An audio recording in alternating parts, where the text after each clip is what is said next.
pembelajaran coding sebagai ekstrakurikuler, sebagai kurikulum atau mata pelajaran pilihan di sekolah. Dan terima kasih rekan-rekan wartawan. Kami sampaikan bahwa tadi baru saja saya diterima oleh Bapak Presiden.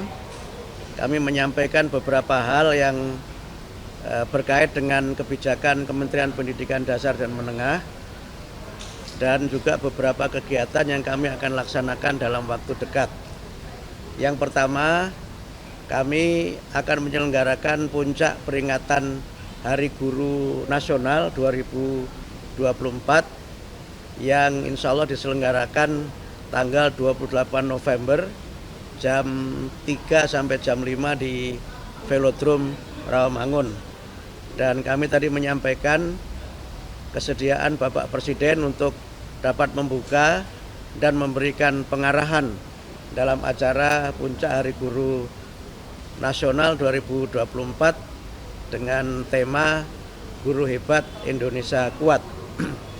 Yang dalam acara tersebut nanti akan disampaikan peningkatan kesejahteraan guru non-ASN sebesar 2 juta rupiah dan peningkatan untuk gaji guru ASN sebesar gaji pokok yang mereka miliki. Nanti akan disampaikan pada saat puncak peringatan Hari Guru.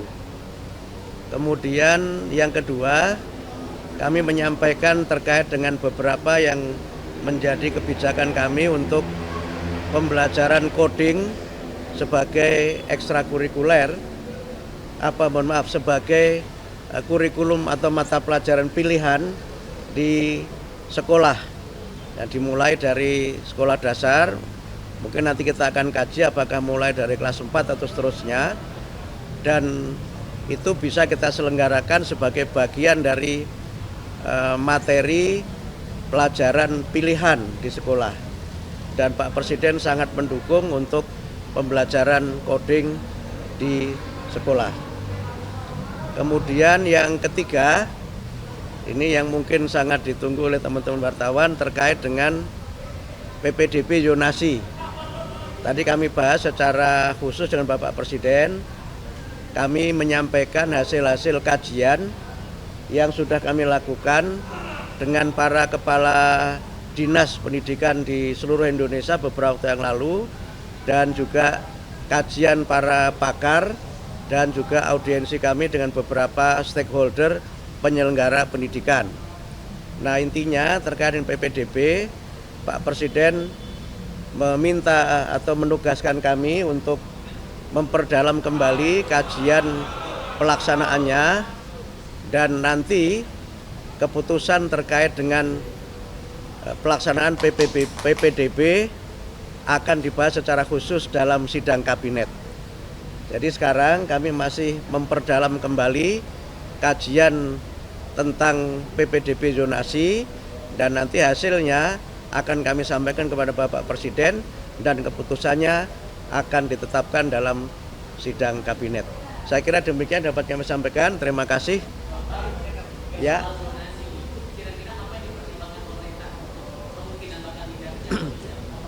Yang paling utama. Jadi begini, zonasi itu kan filosofinya ada 4 ya. Yang pertama, zonasi itu kan filosofinya pendidikan bermutu untuk semua. Yang kedua adalah inklusi sosial. Yang ketiga, integrasi sosial. Yang keempat, kohesivitas sosial. Ini semangat dari zonasi itu. Sehingga mereka, anak-anak ini bisa belajar di sekolah-sekolah yang dekat dengan rumahnya. Yang kedua, anak-anak dari berbagai kelas sosial itu juga bisa belajar di sekolah yang sama. Sehingga tidak ada segregasi antara, mohon maaf, misalnya anak-anak dari kelas yang mampu dengan tidak mampu. Atau saya sering gunakan bahasa, tidak ada segregasi antara yang elit dengan yang alit. Karena itu ada inklusi sosial di situ. Karena zonasi itu kan pakai empat kriteria. Yang pertama domisili, tempat tinggal. Yang kedua prestasi, yang ketiga afirmasi, yang keempat mutasi. Jadi dasarnya kan itu. Domisili tentu mereka yang tinggal terdekat dengan lingkungan sekolah itu. prestasi adalah anak yang tidak tinggal di lokasi terdekat, tapi dia punya prestasi untuk diterima di situ. Yang ketiga, afirmasi itu untuk dua kelompok. Pertama, kelompok dari keluarga kurang mampu, yang kedua dari kelompok difabilitas. Nah, mutasi itu adalah anak yang mutasi karena mengikuti tugas orang tuanya. Sehingga dengan 4 kriteria itu, nanti kami akan sempurnakan lagi prosentasenya akan seperti apa. Yang sekarang jadi persoalan kan memang prosentase yang diterima dari domisili itu berapa persen, yang prestasi berapa persen, ini yang seringkali jadi persoalan. Kalau yang afirmasi itu sudah kami patok 20%. Karena bagian dari pemihakan negara terhadap kelompok-kelompok yang memang kita anggap sebagai kelompok lemah. Ya, kelompok yang memang secara ekonomi memang lemah dan memang secara fisik dia kelompok-kelompok difabel. Nah, yang mutasi tentu tidak banyak karena ini kan memang sifatnya ya misalnya wartawan pindah tugas, anaknya harus ikut situ, atau misalnya dosen pindah tugas atau anggota dewan dan sebagainya. Ini tidak banyak jumlahnya. Sehingga karena itu maka kami mencoba untuk melihat ini. Nah, yang kedua yang juga perlu kami lihat berdasarkan pengalaman beberapa daerah, itu nanti juga ada alokasi untuk sekolah swasta. Karena selama ini di antara kritik terhadap zonasi itu banyak sekolah swasta yang tutup, tidak kebagian murid. Sementara negeri itu muridnya berlebih, yang karena muridnya berlebih itu kadang standar mutunya tidak dapat terpenuhi. Karena rasio guru dan murid menjadi tidak seimbang, sarana dan prasarana juga menjadi tidak dapat tersedia dengan sebaik-baiknya. Nah, berbagai kelemahan ini sedang terus kita pelajari dan kami perdalam sehingga mudah-mudahan pada tahun pelajaran 2025-2026 itu kami sudah bisa menerapkan zonasi dengan sistem baru yang kajiannya terus kami lakukan dan keputusannya nanti dalam sidang kabinet. Berarti yang diubah presentasinya itu ya Prof, persentase dari tiap. Tidak hanya persentase, tapi juga nanti bagaimana sekolah-sekolah swasta juga.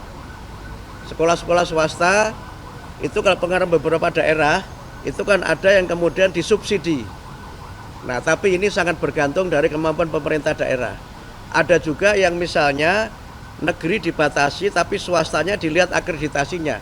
Nah, ini nanti berbagai skenario dan praktek baik yang ada di provinsi-provinsi itu yang coba nanti kita perdalam lagi dan nanti kemudian akan kita ambil kebijakan zonasi sehingga ya dapat mencapai 4 idealisme tadi itu.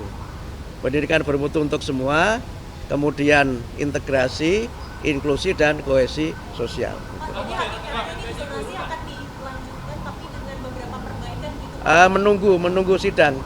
Menunggu sidang. Kami belum bisa mengambil keputusan karena keputusan nanti tidak ada pada kami tapi pada sidang kabinet dipimpin Pak Presiden. Mas Wapres kan mengusulkan agar zonasi ini dihapuskan. Apakah sudah dikomunikasikan juga dengan Mas Wapres mengenai hal ini? Kami belum bertemu dengan Mas Wapres soal ini. Kami baru menyampaikan pada Pak Presiden karena kami sudah memang sudah menyampaikan untuk bertemu sudah cukup lama dan minta beliau untuk hadir di acara puncak Hari Guru itu. Gitu ya. Jadi begini. Jadi yang guru non ASN honorer itu dengan dapat sertifikasi, maka pendapatan dia akan menjadi 2 juta. Itu di luar gaji dia di sekolah asalnya ya. Jadi dia kan sudah punya gaji di sekolah asalnya itu. Yang gaji itu bervariasi menurut kemampuan sekolah. Tapi dengan dia sertifikasi, maka dia akan dapat tunjangan sertifikasi sebesar 2 juta itu. Sekolah swasta, Pak. Semua. Guru swasta dan honorer. Semua. Jadi malah kalau guru yang ASN itu malah hanya gaji pokok saja sesuai dengan gaji pokok dia.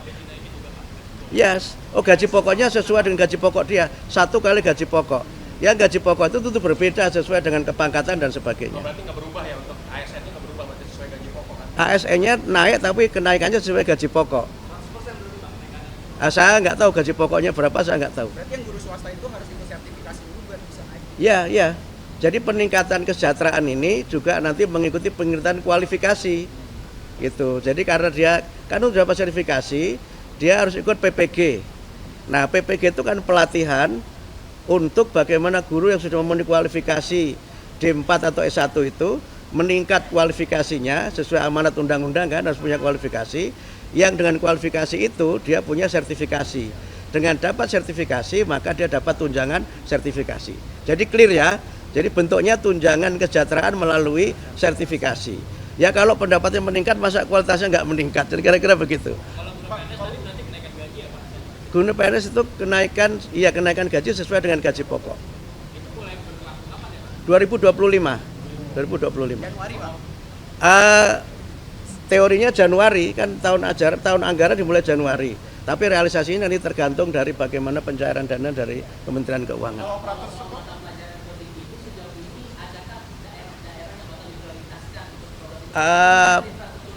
Belum pakai prioritas, tapi kami sudah melakukan kunjungan ke beberapa sekolah yang ternyata sudah banyak yang menyelenggarakan coding.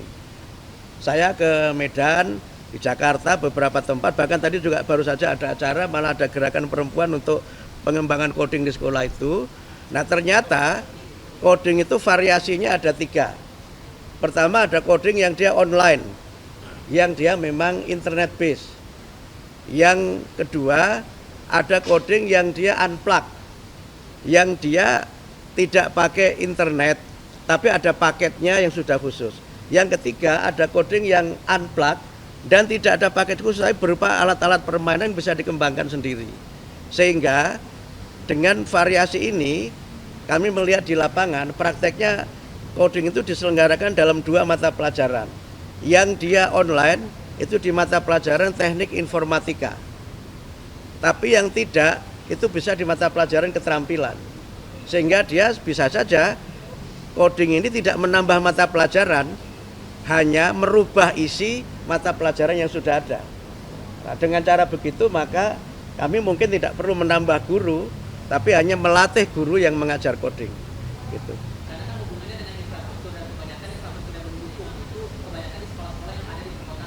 Enggak selalu. Ada Yayasan Sukma itu di Palu, di satu kota di mana di Sulawesi Tengah. Jadi enggak selalu di kota, karena kalau dia unplug, tidak usah pakai internet, dia bisa di mana saja. Yang penting ada materinya dan ada tutornya.